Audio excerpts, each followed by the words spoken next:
NUS has been criticised for how they've been handling sexual misconduct cases. This came to light after Monica Bay took to Instagram to talk about how NUS disciplined an undergraduate who filmed her while she was showering. Over the past 3 years, there have been 25 incidents of sexual offences reviewed by NUS Board of Discipline. None of the students were expelled. Education Minister Ong Ye Kung had called NUS's second strike and you are out policy manifestly inadequate. In response to heavy criticism from students and the public, a committee was set up to review the current frameworks handling sexual misconduct cases. I have education correspondent Amelia Teng with me in the studio today to discuss NUS's new proposed guidelines in handling sexual misconduct cases, and mainly whether these new guidelines are adequate. Welcome to the show, Amelia. Thank you. So Amelia, can you share with us what are some of these new proposed guidelines that NUS rolled out? So NUS is looking at stricter penalties, namely expulsion, a possibility for severe offences. They're also looking at longer suspensions, so a minimum of a year-long suspension away from school. They're also looking at a notation, which is a record on the student's transcript, and this stays on the transcript after graduation as well, and will be disclosed to employers for internships or for jobs. They're also looking at a certificate of rehabilitation, which would mean that an offender would need to be certified by a medical professional or a counsellor before being permitted to go back to school after a suspension or an expulsion after a few years. Okay, so these are just proposed guidelines. Are they engaging students in creating the actual guidelines in the coming few weeks? So they are indeed, over the next 3 weeks, they will be seeking the input from students, staff and even alumni to gather their input on the sanctions that they have proposed, to ask them for their views about sexual misconduct on campus as well. So they've also commissioned a research consultancy to do an online survey for the entire student body, and this will be to look at the students' views, and it's a rather significant step because it's the first time that they're looking at a large-scale survey of this sort. Okay, and since the sexual misconduct case in NUS came to light about in April this year, what are some steps that NUS has taken to increase security on campus? So they have taken rather swift action. The first thing they did when the news broke was to immediately ramp up security on campus. Physical infrastructure was improved, so they are in the process of adding security guards, patrols at their hall facilities. They are also in the process of installing at least 300 extra CCTV cameras. This will be at the shower cubicles, in halls, as well as the sports facilities.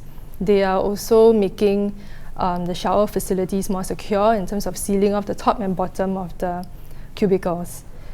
But even amidst all this discussion, there's still perpetrators on campus. So another case broke of another NUS student, a 26-year-old who was charged recently and was charged because of filming of another female schoolmate who was showering on campus at Raffles Hall. Okay. So this time, unfortunately, his act was caught by a new CCTV camera that was recently installed. Okay, so we can see that the guidelines are even more urgent right now. Do you have any updates on what are the reactions on the ground on these guidelines? So the general reaction from students, from members of the public and parents as well, is that the harsher penalties are the right thing to do, as they reflect the severity of the offences, sexual offences in particular. So as a parent told me yesterday, he has a 22-year-old daughter in NUS, and he was saying that what's the difference between an undergrad who is past 21 years old and has committed a sexual offence on campus versus a working adult who is even 25 or 24 and does an indecent act at work or in a public place. There shouldn't be a difference, to him. Okay. Yeah, and also the university is saying that is considering expulsion for severe offences. People are asking, what is considered severe? Is sexual voyeurism considered severe as opposed to, outrage of modesty where there's physical touch involved? Is filming and peeping the same level as filming but peeping but not filming? So there are many different things that details that they need to iron out over the next 3 weeks before they make their final report by mid-June. So at the same time, the students have also called for the university to not just dish out punishments, come up with disciplinary frameworks, but to also do its part as an academic institution to educate. That's its primary job, and to educate the student community on basic values like respect, consent, which are values that we presume everyone has, but sometimes they're often neglected or they're overlooked. And for offenders, besides just serving out the punishment that they are given, there's also a real need to help them in the long term, not just to for them to be suspended or to be expelled, but what happens after that. I think there's also this urgent need to help them reflect on their actions, what they have done wrong, to help them truly rehabilitate back to society and to repent, so that there wouldn't be repeat offenders. Okay, and hopefully in the coming few weeks, the student engagement with the university will allow them to iron this out better, right?